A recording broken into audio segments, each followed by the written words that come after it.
सोचिए, आज से लगभग 25 लाख साल पहले धरती पर इंसान जैसे दिखने वाले जीव पहली बार आए। लेकिन ध्यान दीजिए, उस समय सिर्फ एक इंसानी प्रजाति नहीं थी, बल्कि कई प्रजातियां एक साथ धरती पर मौजूद थीं। होमो सेपियंस यानी हम सिर्फ उनमें से एक थे। हमारे साथ होमो इरेक्टस और कई दूसरी मानव जातियां भी थीं। और सच तो ये है कि उस दौर में हम कोई खास या शक्तिशाली जीव नहीं थे, बल्कि खाद्य श्रृंखला यानी फूड चेन के बीचों बीच कहीं अटके हुए एक साधारण जानवर थे। आज हम सोचते हैं कि इंसान हमेशा से धरती का सबसे ताकतवर प्राणी रहा है, पर हरारी कहते हैं ये बिल्कुल गलत सोच है। लाखों सालों तक हम शेर या भेड़िए जैसे शिकारियों से डरते हुए जीते थे और खुद शिकार बनने से बचने की कोशिश करते थे। अब सवाल उठता है, फिर हम इतने ताकतवर कैसे बने? हरारी बताते हैं कि इसकी शुरुआत हुई हमारे बड़े दिमाग और सीधे खड़े होकर चलने की क्षमता से। लेकिन दिलचस्प बात यह है कि बड़ा दिमाग होना कोई फायदे का सौदा नहीं था। इसके लिए शरीर को बहुत ज़्यादा ऊर्जा खर्च करनी पड़ती थी, यहाँ तक कि हमारी मांसपेशियाँ बाकी जानवरों के मुकाबले कमज़ोर हो गई। फिर आया एक टर्निंग पॉइंट, आग पर काबू पाना। आग की मदद से इंसान ने खाना पकाना सीखा, जिससे खाना पचाना आसान हो गया और शरीर को खाने से ज़्यादा ऊर्जा मिलने लगी। यही ऊर्जा धीरे धीरे हमारे दिमाग के विकास में काम आई। लगभग 70,000 साल पहले कुछ ऐसा हुआ जिसने पूरी कहानी बदल दी। हरारी इसे कहते हैं कॉग्निटिव रेवोल्यूशन, यानी संज्ञानात्मक क्रांति। इस दौर में होमो सेपियंस की सोचने और बोलने की क्षमता में एक अनोखा बदलाव आया। सवाल ये है, आखिर हमारी भाषा दूसरों जानवरों से इतनी अलग क्यों थी? बंदर, हाथी, यहाँ तक कि चींटियाँ भी आपस में संवाद करती हैं, पर हरारी बताते हैं कि हमारी भाषा में एक खास बात थी। हम बड़ी मात्रा में जानकारी को सटीकता से दूसरों तक पहुंचा सकते थे। इसका एक बड़ा कारण था गपशप यानी गॉसिप। सुनने में अजीब लगेगा, लेकिन हरारी कहते हैं कि गॉसिप करने की क्षमता ने ही इंसानों को बड़े समूहों में एक साथ रहना सिखाया। जब तक आप जानते हैं कि झुंड में कौन भरोसेमंद है, कौन धोखेबाज है, कौन किससे दोस्ती करता है, आप उस झुंड को संगठित रख सकते हैं। लेकिन इस गॉसिप की भी एक सीमा थी, करीब 150 लोगों तक। और यहीं से शुरू होती है असली कहानी। होमो सेपियंस की सबसे बड़ी खासियत, हम सिर्फ चीज़ों के बारे में बात नहीं कर सकते थे, बल्कि हम उन चीज़ों के बारे में भी बात कर सकते थे जो अलग से मौजूद ही नहीं थी, जैसे भगवान, आत्मा, देश या कोई कहानी। हरारी इसे कहते हैं कल्पित यथार्थ बनाने की क्षमता, यानी फिक्शन या कल्पना करने की शक्ति। यही वह क्षमता थी जिसने इंसानों को सिर्फ 150 के झुंड से आगे बढ़ाकर हजारों लाखों लोगों को एक साझा विश्वास जैसे धर्म, कानून या राष्ट्र के नाम पर एक साथ जोड़ने की ताकत दी। चिंपैंजी कभी लाखों की संख्या में मिलकर सहयोग नहीं कर सकते, क्योंकि उनके पास कोई साझा कहानी या मिथक नहीं है। पर इंसान कर सकते हैं, क्योंकि हम एक कंपनी, एक देश, एक धर्म की कल्पना पर विश्वास करना जानते हैं। इस अध्याय में हरारी हमें ले चलते हैं उस दौर में जब इंसान खेती नहीं करते थे, यानी शिकारी और संग्रहकर्ता के रूप में जीते थे। सवाल ये है, उस दौर में हमारी ज़िंदगी असल में कैसी थी? आमतौर पर हम सोचते हैं कि शिकारी संग्रहकर्ता का जीवन बहुत मुश्किल, भूखा और दयनीय रहा होगा, लेकिन हरारी इस धारणा को चुनौती देते हैं। वे कहते हैं, असल में उस दौर के इंसानों का आहार आज के मुकाबले कहीं ज़्यादा विविध और पौष्टिक था। वे फल, कंदमूल, मेवे, शहद और कभी कभार मांस खाते थे, यानी एक संतुलित थाली जिसमें दर्जनों तरह के खाद्य पदार्थ शामिल होते थे। और काम के घंटों की बात करें तो शोध बताते हैं कि एक शिकारी संग्रहकर्ता हफ्ते में औसतन सिर्फ 35 से 45 घंटे ही काम करता था। बाकी समय आराम, बातचीत और सामाजिक जुड़ाव से बीतता था, यानी आज के मुकाबले उनकी ज़िंदगी में फुर्सत के पल कहीं ज़्यादा थे।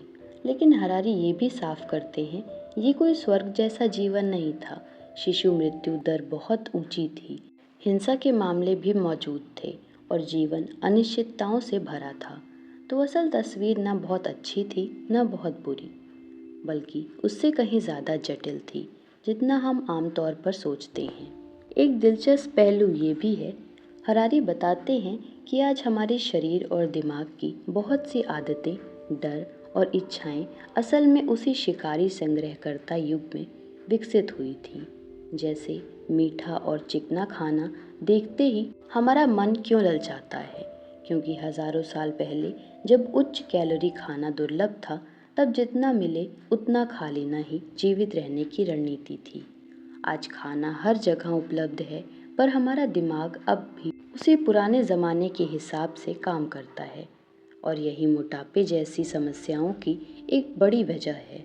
अब इस अध्याय में हरारी बताते हैं कि इसी ताकत की बदौलत हमारे पूर्वजों ने अफ्रीका से निकलकर पूरी दुनिया में कदम रखा और जहाँ भी गए वहाँ की परिस्थिति को हमेशा के लिए बदल दिया। सबसे पहला बड़ा उदाहरण है ऑस्ट्रेलिया की खोज। आज से करीब 45,000 साल पहले हरारी इसे इंसानी इतिहास की सबसे बड़ी उपलब्धियों में से एक मानते हैं, क्योंकि उस दौर में समुद्र पार करके किसी नए महाद्वीप तक पहुंचना आज के ज़माने में चांद पर पहुंचने जैसा कारनामा था। इसके लिए इंसानों को नावें बनानी पड़ी, नौवहन की समझ विकसित करनी पड़ी और सामूहिक योजना बनानी पड़ी। लेकिन जैसे ही सेपियंस ऑस्ट्रेलिया पहुंचे, वहाँ कुछ चौंकाने वाला हुआ। कुछ ही हजार सालों के भीतर ऑस्ट्रेलिया के लगभग सारे बड़े जानवर, जैसे विशालकाय कंगारू, दैत्याकार छिपकलियाँ और कई और बड़े स्तनधारी पूरी तरह विलुप्त हो गए। हरारी का तर्क है कि यह कोई संयोग नहीं था, ये जानवर लाखों सालों से बिना किसी बड़े शिकारी के जीते आए थे, इसीलिए इंसानों से डरना नहीं जानते थे और यही बात उनके विनाश का कारण बनी। हरारी यहाँ एक तीखी बात कहते हैं, इंसान धरती के इतिहास का सबसे बड़ा पारिस्थितिक सीरियल किलर रहा है। हम जहाँ भी गए, बड़े जानवरों की प्रजातियाँ वहाँ से गायब होती चली गई। यही कहानी बाद में अमेरिका महाद्वीप में भी दोहराई गई। जब इंसान लगभग 16,000 साल पहले वहाँ पहुँचे, तो कुछ ही सदियों में मैमथ, विशालकाय आलस और कई बड़े जानवर विलुप्त हो गए। इस अध्याय का शीर्षक द फ्लड यानी जल प्रलय इसी विनाश की तुलना बाइबल की उस कहानी से करता है जहाँ नूह के जल प्रलय ने दुनिया को तहस नहस कर दिया था। हरारी कहते हैं, हर जगह जहाँ होमो सेपियंस पहुँचे वहाँ एक जल प्रलय जैसा ही असर हुआ।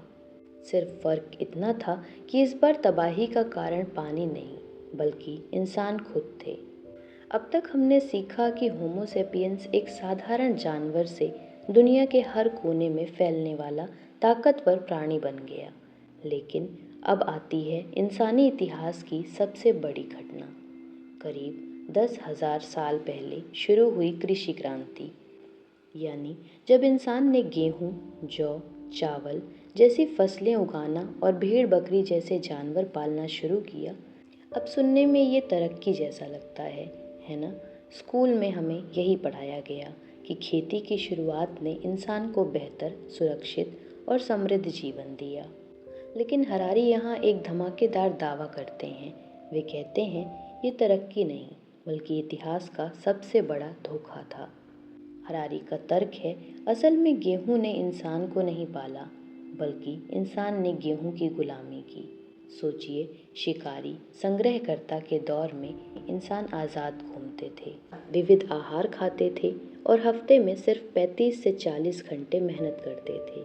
लेकिन जैसे ही खेती शुरू हुई, इंसान को एक जगह बसना पड़ा। सुबह से शाम तक खेतों में पीट तोड़ मेहनत करनी पड़ी और आहार भी सीमित हो गया, ज़्यादातर सिर्फ गेहूं या चावल पर निर्भर। नतीजा क्या हुआ? कुपोषण बढ़ा, बीमारियां फैली, रीढ़ की हड्डी और घुटनों की समस्याएं आम हो गई। हरारी कहते हैं, पुरातात्विक कंकालों की जांच से साफ पता चलता है कि खेती अपनाने के बाद औसत इंसान की सेहत पहले से भी बदतर हो गई थी। तो फिर सवाल उठता है, अगर खेती इतनी नुकसानदायक थी तो इंसान ने इसे अपनाई ही क्यों? हरारी का जवाब है, ये इंसान की सोच समझ का नतीजा नहीं था, बल्कि विकासवादी जाल था। खेती से ज़्यादा खाना पैदा होता था, इसीलिए जनसंख्या बढ़ी, और एक बार जनसंख्या बढ़ जाए तो वापस पुराने शिकारी जीवन में लौटना नामुमकिन हो जाता है, क्योंकि उतने सारे लोगों का पेट पुराने तरीके से नहीं भरा जा सकता। हरारी इसे कहते हैं लग्जरी ट्रैप, यानी सुविधा का जाल। एक बार जब कोई नई जीवन शैली ज़रूरत बन जाए तो उसे छोड़ना मुश्किल हो जाता है। सोचिए, शिकारी संग्रहकर्ता के दौर में इंसान छोटे छोटे झुंडों में घूमते थे, जिनमें ज़्यादा से ज़्यादा कुछ दर्जन लोग होते थे। लेकिन खेती शुरू होते ही लोग एक जगह बस गए, और धीरे धीरे गांव, फिर शहर, और आखिरकार साम्राज्य बनने लगे। जैसे जैसे इंसानों की तादाद बढ़ी, वैसे वैसे एक बड़ी समस्या खड़ी हुई। इतने सारे लोगों को आपस में संगठित कैसे रखा जाए, जब वे एक दूसरे को निजी तौर पर जानते भी नहीं। यहीं से जन्म होता है काल्पनिक व्यवस्था, यानी इमेजिन्ड ऑर्डर का। हरारी बताते हैं कि बड़े समाजों को चलाने के लिए इंसानों ने कुछ साझा कहानियाँ गढ़ी, जैसे राजा का दैवीय अधिकार, जाति व्यवस्था या कानून। इसका सबसे बेहतरीन उदाहरण है बेबीलोन के राजा हम्मुराबी का कानून, जो करीब 3700 साल पहले बना था। इस कानून में समाज को साफ तौर पर 3 तबकों में बांटा गया: उच्च वर्ग, सामान्य वर्ग और दास। हर तबके के लिए अलग नियम, अलग सज़ा। अब यहाँ हरारी एक दिलचस्प तुलना करते हैं। वे हम्मुराबी के कानून की तुलना अमेरिका के डिक्लेरेशन ऑफ इंडिपेंडेंस, यानी स्वतंत्रता की घोषणा से करते हैं, जिसमें कहा गया है कि सभी इंसान बराबर पैदा होते हैं। हरारी कहते हैं, दोनों ही बातें, चाहे असमानता की हों या समानता की, असल में कल्पना है। जीवन विज्ञान की नज़र से न कोई इंसान जन्म से ऊंचा है न बराबर। ये सिर्फ इंसानों के गढ़े हुए विचार हैं, जिन्हें हमने सच मान लिया है। इसी क्रम में हरारी एक बड़ा सवाल उठाते हैं, अगर ये व्यवस्थाएं सिर्फ कल्पना हैं, तो पीढ़ी दर पीढ़ी लोग इन्हें सच क्यों मानते रहे? जवाब है, क्योंकि ये विचार बचपन से ही शिक्षा, कहानियों, धर्म और कानून के ज़रिए हमारे दिमाग में इस तरह बिठाए जाते हैं कि वे स्वाभाविक सच जैसे लगने लगते हैं। सोचिए, एक छोटे से गांव में तो लोग सब कुछ याद रख सकते हैं, किसने कितना अनाज दिया, किस पर कितना कर्ज है। लेकिन जब हजारों लोग एक साम्राज्य में रहने लगे, तो सिर्फ इंसानी दिमाग पर भरोसा करना नामुमकिन हो जाता है। हरारी कहते हैं, यही वो मजबूरी थी जिसने जन्म दिया लेखन यानी लिपि को। सबसे पहले लेखन प्रणाली विकसित हुई प्राचीन मेसोपोटामिया में सुमेरियन सभ्यता के लोगों द्वारा। दिलचस्प बात यह है कि दुनिया के सबसे पुराने लिखित दस्तावेज कोई कविता या धार्मिक ग्रंथ नहीं थे, बल्कि हिसाब किताब थे। जैसे एक मिट्टी की पट्टिका पर लिखा मिला 29,086 मापजौ, 37 महीने, कुशिम के नाम। यानी लेखन की शुरुआत प्रेम कहानियों से नहीं, बल्कि टैक्स और अकाउंटिंग से शुरू हुई थी। इसी तरह दक्षिण अमेरिका में इंका सभ्यता ने एक बिल्कुल अलग तरीका अपनाया, क्विपू, यानी रंग बिरंगी गांठों वाली डोरियाँ, जिनसे वे हिसाब और जानकारी को रिकॉर्ड करते थे। और मंझे की बात, जब स्पेनिश लोगों ने दक्षिण अमेरिका पर कब्जा किया, तो उन्होंने भी अपने साम्राज्य को चलाने के लिए यही क्विपी सिस्टम अपनाया। हरारी आगे बताते हैं कि कैसे धीरे धीरे लेखन सिर्फ संख्याओं तक सीमित नहीं रहा, बल्कि पूरी भाषा को लिखने वाली पूर्ण लिपि का विकास हुआ। हरारी बताते हैं कि हर बड़े समाज में लोगों को ऊंच नीच के खाने में बांटा गया, और हर बार इस बंटवारे को सही ठहराने के लिए कोई न कोई मिथक गढ़ा गया। जैसे हम्मुराबी के कानून में उच्च वर्ग, सामान्य वर्ग और दास का बंटवारा था। प्राचीन भारत में एक हिंदू सृष्टि कथा के अनुसार देवताओं ने संसार को पुरुष नाम के एक दिव्य प्राणी के शरीर से बनाया, जिसके मुंह से ब्राह्मण, बाहों से क्षत्रिय, जांघों से वैश्य और पैरों से शूद्र पैदा हुए। यानी जाति व्यवस्था को भी दैवीय रूप दे दिया गया। इसी तरह प्राचीन चीन में मान्यता थी कि देवी नुआ ने कुलीन लोगों को बारीक पीली मिट्टी से और आम लोगों को मोटे भूरे कीचड़ से बनाया। हरारी कहते हैं हर समाज ने अपनी असमानता को सही ठहराने के लिए ऐसी ही कोई न कोई कहानी गढ़ी। इसके बाद हरारी नस्लवाद और गुलामी की बात करते हैं, खासकर अमेरिका में अफ्रीकी लोगों की गुलामी की। वे बताते हैं कि यह कोई नस्लीय श्रेष्ठता की वजह से नहीं हुआ, बल्कि आर्थिक और भौगोलिक कारणों से। जैसे अफ्रीका में पहले से मौजूद गुलाम व्यापार और अमेरिकी बागानों में मलेरिया व पीत ज्वर जैसी बीमारियां, जिसने अफ्रीकी लोग ज़्यादा प्रतिरोधी थे। लेकिन बाद में इस आर्थिक फैसले को सही ठहराने के लिए धीरे धीरे नस्लीय श्रेष्ठता के मिथक गढ़े गए, जो सदियों तक कायम रहे।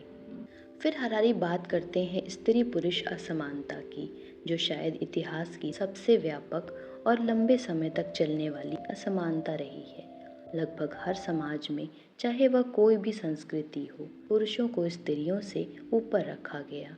हरारी कई सिद्धांत बताते हैं, जैसे पुरुषों की शारीरिक ताकत या युद्ध में सैनिकों की ज़रूरत, लेकिन साथ ही वे यह भी मानते हैं कि इस असमानता का कोई एक पक्का सर्वमान्य कारण आज तक वैज्ञानिकों के बीच स्पष्ट नहीं हो पाया। हरारी कहते हैं हम अक्सर सोचते हैं कि दुनिया की अलग अलग संस्कृतियाँ एक दूसरे से बिल्कुल अलग, स्थिर और अपने आप में पूर्ण हैं। जैसे हम कहते हैं भारतीय संस्कृति, चीनी संस्कृति, यूरोपीय संस्कृति, मानो ये हजारों सालों से बिना बदले वैसे ही चली आ रही हूँ। लेकिन हरारी इस सोच को चुनौती देते हैं। वे कहते हैं असल में कोई भी संस्कृति स्थिर नहीं होती। हर संस्कृति लगातार बदलती रहती है और यह बदलाव अक्सर आंतरिक अंतर्विरोधों यानी कॉन्ट्रडिक्शंस की वजह से होता है। उदाहरण के लिए मध्यकालीन यूरोप में शूरवीरों की संस्कृति में सम्मान, वीरता और युद्ध को सर्वोच्च माना जाता था। वहीं दूसरी तरफ ईसाई धर्म विनम्रता और क्षमा की शिक्षा देता था। ये दोनों विचार आपस में टकराते थे और यही टकराव संस्कृति को बदलने पर मजबूर करता था। हरारी का मुख्य तर्क यह है कि इतिहास की दिशा एक अनोखे पैटर्न की ओर इशारा करती है। समय के साथ अलग अलग बिखरी हुई मानव संस्कृतियाँ धीरे धीरे एक दूसरे के करीब आती गईं और आपस में जुड़ती गईं। छोटे छोटे कबीले मिलकर राज्य बने, राज्य मिलकर साम्राज्य बने और आज हम एक ऐसी दुनिया में रहते हैं जो व्यापार, राजनीति और संचार के जरिए लगभग पूरी तरह आपस में जुड़ी हुई है। यही है इतिहास का तीर, यानी इतिहास किसी अनिश्चित दिशा में नहीं, बल्कि लगातार वैश्विक एकीकरण यानी ग्लोबल यूनिफिकेशन की ओर बढ़ता चला गया है। सोचिए, प्राचीन काल में हर समाज की अपनी अलग भाषा और अलग कानून, अपने अलग देवी देवता होते थे, लेकिन एक चीज़ ऐसी थी जिसे लगभग हर सभ्यता ने अपनाया, पैसा। हरारी कहते हैं पैसा सिर्फ सिक्के या नोट नहीं है, बल्कि इंसानी इतिहास का सबसे सफल और सबसे सार्वभौमिक विश्वास तंत्र है। लेकिन पैसे से पहले लोग व्यापार कैसे करते थे? हरारी बताते हैं शुरुआत में लोग वस्तु विनिमय यानी बार्टर सिस्टम अपनाते थे। जैसे अगर आपके पास बकरी है और आपको जूते चाहिए, तो आपको किसी ऐसे व्यक्ति को ढूंढना पड़ता जिसके पास जूते हों, जिसे बकरी चाहिए हो। लेकिन ज़रा सोचिए, अगर आप डॉक्टर हैं और आपको सब्जी चाहिए, तो सब्जी वाले को आपकी चिकित्सा सेवा में दिलचस्पी ना हो तो क्या होगा? यही थी बार्टर सिस्टम की सबसे बड़ी दिक्कत। यहीं से जन्म होता है पैसे का सबसे बुनियादी विचार, एक ऐसी चीज़ जिस पर हर कोई भरोसा करे, चाहे उसे खुद उस चीज़ की ज़रूरत हो या ना हो। मेसोपोटामिया में जौ का इस्तेमाल पैसे की तरह होता था, तो कहीं कौड़ियाँ, तो कहीं चांदी और सोने के सिक्के। हरारी यहाँ एक दिलचस्प उदाहरण देते हैं, यहाँ तक कि नाज़ी यातना शिविर ऑशविट्ज़ के भीतर भी, जहाँ कैदियों के पास कुछ नहीं होता था, वहाँ भी एक करेंसी उभर आई, सिगरेट। भले ही कोई कैदी सिगरेट ना पीता हो, फिर भी वह सिगरेट के बदले खाना, कपड़े या मदद हासिल कर लेता था। यानी पैसा असल में एक भौतिक चीज़ नहीं, बल्कि एक साझा विश्वास है। हरारी आगे कहते हैं पैसे की सबसे बड़ी ताकत यही है कि यह किसी धर्म, किसी राजनीतिक विचारधारा या किसी सांस्कृतिक भेदभाव को नहीं मानता। एक मुस्लिम व्यापारी और एक ईसाई व्यापारी भले ही धर्म पर सहमत ना हों, लेकिन दोनों सोने के सिक्के की कीमत पर आसानी से सहमत हो जाते हैं। यही वह वजह है कि हरारी पैसे को कहते हैं इतिहास की सबसे बड़ी सार्वभौमिक भाषा, शायद अब तक की सबसे सफल आपसी विश्वास प्रणाली, जो हर संस्कृति और हर सीमा को पार कर जाती है। आमतौर पर जब हम साम्राज्यवाद शब्द सुनते हैं तो हमारे दिमाग में तुरंत शोषण, गुलामी और अत्याचार की तस्वीर उभरती है, और सही भी है। लेकिन हरारी यहाँ एक अलग ही नज़रिया पेश करते हैं।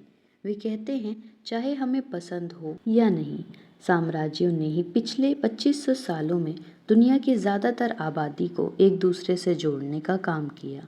सबसे पहले हरारी साम्राज्य को परिभाषित करते हैं। उनका कहना है साम्राज्य वह राजनीतिक व्यवस्था है जो कई अलग अलग संस्कृतियों और लोगों पर एक ही केंद्रीय सत्ता का शासन चलाती है, चाहे वो अलग अलग भाषा बोलते हों या अलग अलग धर्म मानते हों।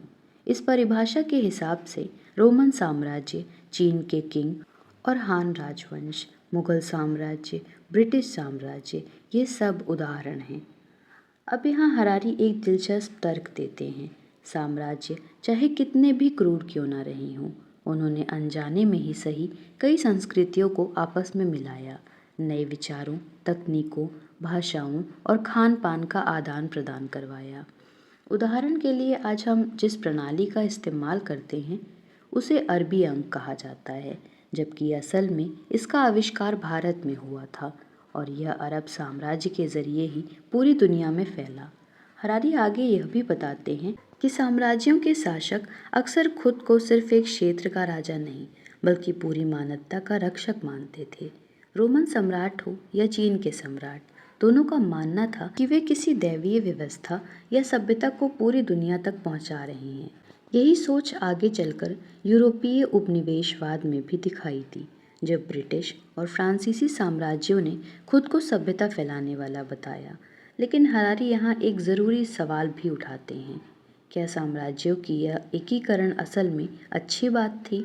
वे साफ करते हैं कि इतिहास में साम्राज्यों ने बेशुमार हिंसा, नरसंहार और शोषण किया, लेकिन साथ ही आज की दुनिया की भाषाएं, कानून व्यवस्थाएं और यहाँ तक कि सांस्कृतिक पहचान भी काफ़ी हद तक इन्हीं साम्राज्यों की देन है। हरारी कहते हैं पैसे ने आर्थिक रूप से दुनिया को जोड़ा, साम्राज्यों ने राजनीतिक रूप से जोड़ा, लेकिन धर्म ने इंसानों को एक ऐसे विश्वास के धागे से बांधा जो किसी सीमा, किसी भाषा या किसी नस्ल का मोहताज नहीं था।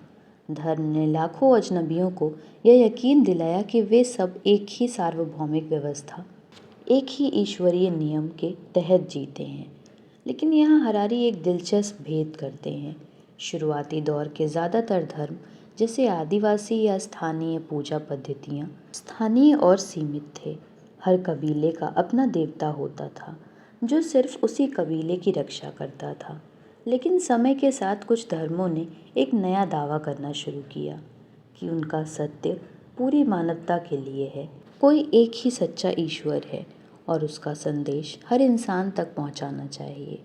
हरारी इसे कहते हैं सार्वभौमिक धर्म, जैसे ईसाई धर्म, इस्लाम और बौद्ध धर्म। हरारी बताते हैं कि यही सार्वभौमिकता की सोच थी जिसने धर्मों को साम्राज्यों जैसा ही शक्तिशाली एकीकरणकारी बना दिया। मिशनरी, व्यापारी और विजेता जहाँ भी गए अपने साथ अपना धर्म भी ले गए और धीरे धीरे करोड़ों लोग एक ही धार्मिक व्यवस्था के नीचे आ गए। एक दिलचस्प उदाहरण हरारी बौद्ध धर्म का देते हैं। वे बताते हैं कि बुद्ध का मूल संदेश ईश्वर की पूजा के बारे में नहीं था, बल्कि दुख से मुक्ति पाने के तरीके में था। बुद्ध ने सिखाया कि दुख की जड़ है इच्छा और लालसा, और जो व्यक्ति अपनी इच्छाओं से मुक्त हो जाता है वही सच्ची शांति यानी निर्वाण पा सकता है। यह एक ऐसा फ़लसफ़ा था जिसे कोई भी इंसान अपना सकता था, चाहे वह किसी भी जाति, नस्ल या इलाके का हो। हरारी आगे यह भी दिखाते हैं कि कैसे धर्म और राजनीति अक्सर हाथ में हाथ डालकर चलते हैं। रोमन सम्राटों ने ईसाई धर्म को अपनाकर उसे पूरे साम्राज्य में फैलाया, तो मुगल और अरब साम्राज्यों ने इस्लाम के प्रसार में अहम भूमिका निभाई। यानी धर्म सिर्फ आध्यात्मिक विश्वास नहीं था, बल्कि सत्ता और एकीकरण का भी एक शक्तिशाली हथियार बन गया। पिछले 3 अध्यायों में हमने देखा कि कैसे पैसे, साम्राज्य और धर्म, इन 3 ताकतों ने मिलकर बिखरी हुई मानव संस्कृतियों को धीरे धीरे एक वैश्विक व्यवस्था में जोड़ दिया। अब इस अध्याय में हरारी एक कदम पीछे हटकर एक बड़ा सवाल पूछते हैं। आखिर इतिहास इसी तरह से क्यों चला? क्या यह पहले से तय था कि इंसानी सभ्यता इसी दिशा में आगे बढ़ेगी? हरारी का जवाब साफ है, नहीं। वे कहते हैं कि इतिहास कोई निश्चित पूर्व निर्धारित रास्ता नहीं चलता। जो कुछ भी हुआ वह अनगिनत संयोगों, दुर्घटनाओं और मौक़ों का नतीजा था, न कि किसी सोची समझी योजना का। यानी यह ज़रूरी नहीं था कि ईसाई धर्म ही दुनिया का सबसे बड़ा धर्म बने या यूरोप ही बाकी दुनिया पर हावी हो। ये सब इतिहास के अनगिनत मुमकिन रास्तों में से सिर्फ एक थे, जो संयोगवश सच हो गए। यहाँ हरारी एक दिलचस्प अवधारणा पेश करते हैं, मेम। जिस तरह जीव विज्ञान में जीन्स पीढ़ी दर पीढ़ी शरीर के जरिए आगे बढ़ते हैं, उसी तरह विचार, आदतें, सांस्कृतिक व्यवहार भी एक इंसान से दूसरे इंसान में, एक पीढ़ी से दूसरी पीढ़ी में फैलते हैं। हरारी कहते हैं, किसी संस्कृति, धर्म या विचारधारा की सफलता का राज यह नहीं कि वह सबसे सही या सबसे अच्छी थी, बल्कि यह कि वे मेम की तरह खुद को सबसे तेज़ी से फैलाने में कामयाब रही। हरारी यहाँ यह भी साफ करते हैं, इतिहास को समझने का सही तरीका यह पूछना नहीं है कि क्या हुआ बेहतर था, बल्कि यह समझना है कि क्या हुआ और क्यों हुआ। इतिहासकार का काम भविष्यवाणी करना नहीं, बल्कि यह समझाना है कि घटनाओं की एक खास कड़ी दूसरी कड़ियों की तुलना में क्यों जीत गई। अब आती है इंसानी इतिहास की सबसे तेज़ और सबसे गहरी क्रांति, वैज्ञानिक क्रांति, जो शुरू हुई लगभग 500 साल पहले यूरोप में। अब सवाल उठता है, आखिर इस क्रांति की शुरुआत हुई कैसे? हरारी का जवाब बड़ा दिलचस्प है। वे कहते हैं, वैज्ञानिक क्रांति की नींव किसी नई खोज से नहीं, बल्कि एक बेहद साहसी स्वीकारोक्ति से पड़ी। और वो स्वीकारोक्ति थी, हमें नहीं पता। सोचिए, हजारों सालों से इंसान यह मानता आया था कि सारा ज्ञान पहले से ही मौजूद है, चाहे वो धार्मिक ग्रंथों में हो या पुराने ऋषियों मुनियों की शिक्षाओं में। अगर किसी सवाल का जवाब नहीं मिलता तो लोग समझते थे कि जवाब कहीं मौजूद है, बस हमें अभी तक पता नहीं चला। लेकिन वैज्ञानिक क्रांति ने इस सोच को पूरी तरह उलट दिया। पहली बार इंसानों ने खुलकर स्वीकार किया, हमारा ज्ञान अधूरा है और हमें अभी बहुत कुछ खोजना बाकी है। यही सोच थी जिसने आधुनिक विज्ञान को जन्म दिया। हरारी बताते हैं कि आधुनिक विज्ञान 3 बुनियादी बातों पर टिका है। पहला, अपनी अज्ञानता को मानना। दूसरा, अवलोकन और गणित के जरिए दुनिया को समझने की कोशिश करना। और तीसरा, इस नए ज्ञान का इस्तेमाल कर नई ताकतें और तकनीकों को विकसित करना। हरारी यहाँ एक दिलचस्प आंकड़ा देते हैं।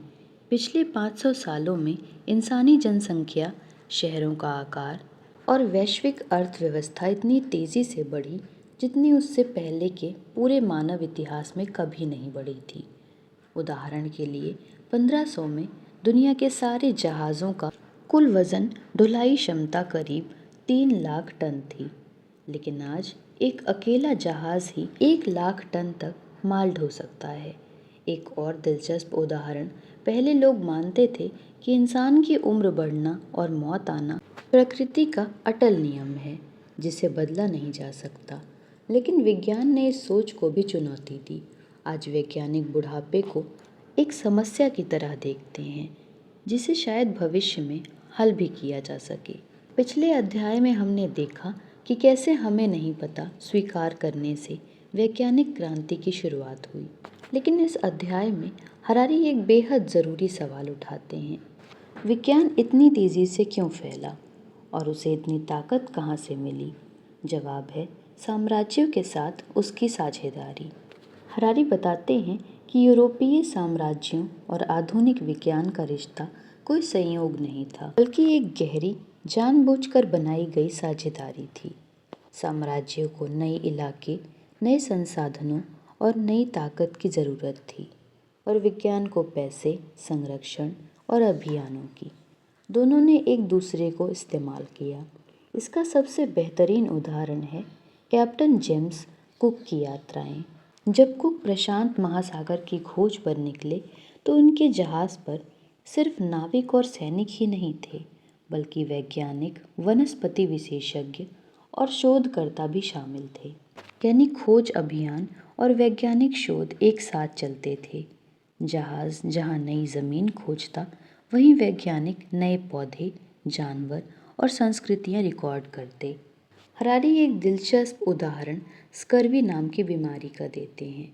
लंबी समुद्री यात्राओं में नाविक विटामिन सी की कमी से बीमार पड़ जाते थे। वैज्ञानिक शोध से पता चला कि खट्टे फल खाने से यह बीमारी रोकी जा सकती है।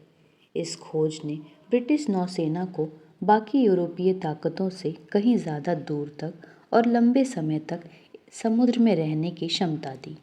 यानी एक मेडिकल खोज ने सीधे साम्राज्य के विस्तार में मदद की। हरारी आगे बताते हैं कि यूरोपीय शक्तियाँ जहाँ भी गईं, वहाँ वैज्ञानिक नक्शे बनाना, स्थानीय भाषाएं सीखना, वनस्पतियों और खनिजों का अध्ययन करना, ये सब उपनिवेशकरण यानी कॉलोनाइजेशन की प्रक्रिया का हिस्सा बन गया। ज्ञान और सत्ता एक दूसरे के साथ इस तरह जुड़ गए कि खोज और कब्जा लगभग एक ही सिक्के के दो पहलू बन गए। लेकिन यहाँ हरारी एक कड़वी सच्चाई भी सामने रखते हैं। यह ज्ञान की खोज अक्सर स्थानीय लोगों के लिए भारी तबाही लेकर आई। नए नक्शे, नई तकनीकें और नई दवाइयाँ जिस तेज़ी से यूरोपीय साम्राज्यों को ताकतवर बनाती गईं, उतनी ही तेज़ी से उपनिवेशों में शोषण, अकाल और सांस्कृतिक विनाश भी बढ़ता गया। जैसे बंगाल के अकाल का जिक्र हरारी करते हैं, जो ब्रिटिश शासन की नीतियों की वजह से और भी भयंकर हो गया था। इस अध्याय में हरारी बताते हैं कि इस पूरी प्रक्रिया के पीछे असली ईंधन क्या था। पूंजीवाद यानी कैपिटलिज्म। हरारी एक बुनियादी सवाल से शुरुआत करते हैं। आखिर पिछले 500 सालों में आर्थिक विकास इतनी तेज़ी से क्यों हुआ, जबकि उससे पहले हजारों सालों तक दुनिया की अर्थव्यवस्था लगभग स्थिर रही? जवाब है क्रेडिट यानी उधार में भरोसे का जन्म। पहले ज़माने में लोग मानते थे कि दुनिया की कुल दौलत सीमित है, यानी अगर किसी को अमीर बनना है तो किसी और को गरीब होना ही पड़ेगा। लेकिन आधुनिक पूंजीवाद ने यह सोच पूरी तरह बदल दी। हरारी एक आसान उदाहरण देते हैं। मान लीजिए एक बेकर को अपनी बेकरी बड़ी करनी है, लेकिन उसके पास पैसे नहीं हैं। वह बैंक से कर्ज लेता है, यानी वह भविष्य के मुनाफे पर आज ही भरोसा करता है। बैंक भी यह मानकर उसे पैसे दे देता है कि आने वाले कल में ज़्यादा दौलत पैदा होगी। यही है भविष्य पर भरोसा, जो पूंजीवाद की सबसे बड़ी ताकत है। हरारी बताते हैं कि यही भरोसा है जिसने निवेश, व्यापार और नई खोजों को बढ़ावा दिया। जितना ज़्यादा लोग भविष्य में भरोसा करते गए, उतना ज़्यादा पैसा कर्ज और निवेश में लगता गया, और इसी से आर्थिक विकास की रफ्तार तेज़ हुई। लेकिन यहाँ हरारी एक तीखा सवाल भी उठाते हैं। यह विकास किस कीमत पर हुआ? वे बताते हैं कि यूरोपीय व्यापार और पूंजीवाद के विस्तार ने अफीम व्यापार और अफ्रीकी उपनिवेशों के बेरहम शोषण को भी जन्म दिया। जैसे कांगो में बेल्जियम के राजा लियोपोल्ड द्वितीय के शासन में हुए भयानक अत्याचार, जहां मुनाफे की हवस ने लाखों लोगों की जान ले ली। हरारी आगे कहते हैं, पूंजीवाद सिर्फ एक आर्थिक व्यवस्था नहीं, बल्कि एक तरह का धर्म बन गया है, जिसका मूल मंत्र है मुनाफे को वापस निवेश करो, ताकि और ज़्यादा उत्पादन और ज़्यादा विकास हो सके।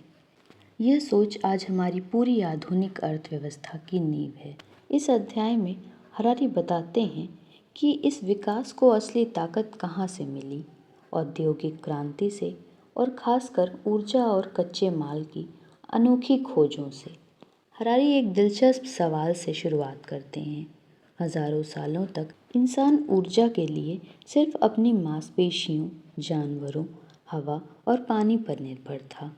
तो फिर अचानक ऐसा क्या बदला जिसने उत्पादन को इतनी तेज़ी से बढ़ा दिया? जवाब है कोयला और भाप का इंजन। 18वीं सदी में जब भाप के इंजन का आविष्कार हुआ तो इंसान ने पहली बार समझा कि ज़मीन के नीचे दबी ऊर्जा यानी जीवाश्म ईंधन फॉसिल फ्यूल्स का इस्तेमाल करके असीमित शक्ति पैदा की जा सकती है। हरारी बताते हैं कि इससे पहले लोग मानते थे कि दुनिया में ऊर्जा और कच्चे माल की मात्रा सीमित है, लेकिन औद्योगिक क्रांति ने यह सोच बदल दी। विज्ञान ने दिखाया कि नई नई खोजों के जरिए ऊर्जा के स्रोत लगातार बढ़ाए जा सकते हैं।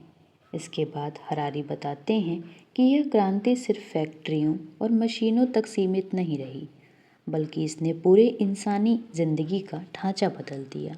खेती भी अब औद्योगिक तरीके से होने लगी। जानवरों को बड़े बड़े फार्मों में बेहद तंग और अमानवीय हालात में पाला जाने लगा, सिर्फ ज़्यादा से ज़्यादा उत्पादन के लिए। हरारी इस पर एक तीखी आलोचना करते हैं। वे कहते हैं, औद्योगिक खेती के दौर में जानवरों के साथ जितनी क्रूरता हुई वह शायद इंसानी इतिहास के सबसे बड़े नैतिक अपराधों में से एक है। हरारी आगे यह भी दिखाते हैं कि कैसे औद्योगिक क्रांति ने समय की समझ को भी बदल दिया। पहले लोग सूरज की रोशनी और मौसम के हिसाब से जीते थे, लेकिन फैक्ट्रियों और ट्रेनों के आने के बाद जिंदगी घड़ी और टाइम टेबल के हिसाब से चलने लगी। यानी समय अब प्रकृति नहीं बल्कि मशीन तय करने लगी। अब इस अध्याय में हरारी बताते हैं कि इस बदलाव का असर सिर्फ फैक्ट्रियों या अर्थव्यवस्था तक सीमित नहीं रहा, बल्कि इसने इंसानी समाज, परिवार और रोज़मर्रा की ज़िंदगी की हर बुनियादी संरचना को हमेशा के लिए बदल दिया। हरारी बताते हैं कि हजारों सालों तक इंसानी समाज की सबसे छोटी और सबसे मजबूत इकाई थी परिवार और समुदाय यानी कम्युनिटी। लोग एक दूसरे पर निर्भर रहते थे। बीमार पड़ने पर परिवार देखभाल करता, बुढ़ापे में बच्चे सहारा बनते और मुसीबत में पूरा गांव खड़ा हो जाता। लेकिन औद्योगिक क्रांति के बाद यह जिम्मेदारी धीरे धीरे परिवार से हटकर राज्य और बाजार के हाथों में जाने लगी। स्कूल, अस्पताल, पेंशन, इंश्योरेंस जैसी संस्थाएं अब वो काम करने लगी जो पहले परिवार करता था। हरारी इसे कहते हैं पारंपरिक समुदायों का टूटना और साथ ही एक नई तरह की पहचान का जन्म, जैसे राष्ट्र और बाजार आधारित समाज। अब इंसान की पहचान सिर्फ उसके गांव या परिवार से नहीं, बल्कि उसकी नौकरी, उसके देश और उसकी उपभोक्ता पसंद से बनने लगी। एक बेहद दिलचस्प हिस्सा हरारी यहाँ हिंसा और युद्ध का देते हैं। वे चौंकाने वाला आंकड़ा पेश करते हैं। आधुनिक इतिहास में, खासकर पिछले कुछ दशकों में, हिंसा से मरने वालों की दर पहले के मुकाबले कहीं कम हो गई है। यानी भले ही खबरों में युद्ध और हिंसा की तस्वीरें भरी रहती हों, आंकड़े बताते हैं कि आज का इंसान इतिहास के किसी भी दौर के मुकाबले हिंसा से मरने की सबसे कम संभावना वाले समय में जी रहा है। इसकी बड़ी वजह है मजबूत राष्ट्र राज्य, वैश्विक व्यापार और परमाणु हथियारों का डर, जिसने बड़े देशों के बीच सीधे युद्ध को लगभग असंभव बना दिया है। पिछले अध्यायों में हमने देखा कि कैसे इंसान ने ज्ञान, ताकत, पैसा और तकनीक, लगभग हर चीज़ में बेमिसाल तरक्की की। लेकिन अब इस अध्याय में हरारी एक बेहद ज़रूरी और भावुक सवाल पूछते हैं, क्या इस सारी तरक्की ने इंसान को सच में खुश बनाया? हरारी कहते हैं, यह सवाल इतिहास की किताबों में अक्सर पूछा ही नहीं जाता। हम युद्धों, साम्राज्यों, खोजों और क्रांतियों के बारे में तो खूब पढ़ते हैं, लेकिन शायद ही कभी अब पूछते हैं कि आम इंसान, किसान, मजदूर, आम नागरिक असल में कितना खुश था हर दौर में। और यही सवाल इस चैप्टर की जान है। सबसे पहले हरारी बताते हैं कि खुशी को मापना कितना मुश्किल है। क्या खुशी का मतलब है ज़्यादा पैसा, बेहतर स्वास्थ्य, लंबी उम्र या फिर जीवन को लेकर संतोष का एहसास? वैज्ञानिक शोध बताते हैं कि इंसान की खुशी सिर्फ आर्थिक हालात या भौतिक सुविधाओं से नहीं, बल्कि अपेक्षाओं यानी एक्सपेक्टेशन से भी गहराई से जुड़ी होती है। यानी अगर आपकी उम्मीदें आपकी हकीकत से मेल खाती हैं तो आप खुश महसूस करते हैं। चाहे आपके पास कितना भी हो या कितना कम हो। हरारी यहाँ एक दिलचस्प उदाहरण देते हैं। पिछली 2 सदियों में इंसान की औसत आय, स्वास्थ्य सुविधाएं और जीवन प्रत्याशा यानी लाइफ एक्सपेक्टेंसी कई गुना बढ़ी है, लेकिन शोध बताते हैं कि खुशी का स्तर उस अनुपात में नहीं बढ़ा। क्यों? क्योंकि जैसे जैसे सुविधाएं बढ़ती हैं वैसे वैसे हमारी उम्मीदें भी बढ़ जाती हैं और यह एक कभी न खत्म होने वाला चक्र बन जाता है। हरारी आगे एक बेहद गहरी बात कहते हैं। शायद असली सवाल यह नहीं कि हमारे पास कितनी सुविधाएं हैं, बल्कि यह है कि हम अपने जीवन के अनुभवों को किस नज़रिए से देखते हैं। वो बौद्ध धर्म के फ़लसफ़े का जिक्र करते हैं, जहाँ कहा जाता है कि दुख की असली जड़ बाहरी हालात नहीं, बल्कि हमारी लालसा और अपेक्षाएं हैं। जो व्यक्ति अपनी इच्छाओं पर नियंत्रण पाना सीख लेता है, वही सच्ची शांति और संतोष पा सकता है। पूरी किताब में हमने देखा कैसे एक साधारण सा जानवर अपनी कल्पना और सहयोग की ताकत से धरती का सबसे शक्तिशाली प्राणी बन गया। लेकिन इस आखिरी अध्याय में हरारी हमें भविष्य की ओर ले जाते हैं और एक चौंकाने वाला सवाल पूछते हैं, क्या होमो सेपियंस का दौर अब खत्म होने वाला है? हरारी बताते हैं कि लाखों सालों से इंसान ने प्रकृति के साथ छेड़छाड़ की है, जैसे मोटी और सुस्त मुर्गियों को पालकर ताकि वे आसानी से पकड़ में आएं। लेकिन अब हम एक बिल्कुल नए दौर में दाखिल हो रहे हैं, जहां इंसान सिर्फ जानवरों को नहीं बल्कि खुद अपनी प्रजाति को बदलने की क्षमता हासिल कर रहा है। हरारी 3 बड़े रास्ते की बात करते हैं जिनसे इंसान का भविष्य बदल सकता है। पहला, जैविक इंजीनियरिंग यानी बायोलॉजिकल इंजीनियरिंग। वैज्ञानिक अब जीन में सीधे बदलाव कर सकते हैं, जैसे चूहों की याददाश्त बढ़ाना या भेड़ के बच्चों में खास गुण डालना। सवाल है, अगर यही तकनीक इंसानों पर इस्तेमाल हो तो क्या होगा? दूसरा, साइबोर्ग इंजीनियरिंग यानी इंसान और मशीन का मेल। हरारी उदाहरण देते हैं कॉक्लियर इम्प्लांट, जो बहरे लोगों को सुनने में मदद करता है, या बायोनिक हाथ, जो दिमाग के सीधे इशारों पर काम करता है। यानी इंसान धीरे धीरे आधा जैविक आधा मशीनी प्राणी बनता जा रहा है। तीसरा और सबसे चौंकाने वाला रास्ता, पूरी तरह अजैविक जीवन यानी इनऑर्गेनिक लाइफ का निर्माण, यानी कृत्रिम बुद्धिमत्ता एआई और डिजिटल जीवन रूप जो जैविक शरीर पर निर्भर ही ना हो। हरारी यहाँ एक गहरी चेतावनी देते हैं, इनमें से हर रास्ता इतना शक्तिशाली है कि यह होमो सेपियंस को जैसा हम जानते हैं पूरी तरह बदल सकता है, यह शायद खत्म भी कर सकता है। वे निएंडरथल का उदाहरण याद दिलाते हैं, जैसे हमारी प्रजाति ने अपने भाई बहन इंसानी प्रजातियों की जगह ले ली थी, वैसे ही हो सकता है भविष्य में कोई नई ज़्यादा ताकतवर प्रजाति, चाहे वो जैविक हो या डिजिटल, हमारी जगह ले ले। चैप्टर के अंत में हरारी एक बेहद गंभीर और दार्शनिक सवाल छोड़ते हैं, जब इंसान के पास भगवान जैसी ताकत आ रही है कि वह जीवन को खुद गढ़ सके, तो सबसे बड़ा सवाल यह नहीं है कि हम क्या बना सकते हैं, बल्कि यह है हम क्या बनना चाहते हैं। और शायद इंसानी इतिहास की सबसे बड़ी विडंबना यही है, जिस प्रजाति ने पूरी दुनिया पर राज किया, उसे खुद यह नहीं पता कि वह असल में क्या चाहती है।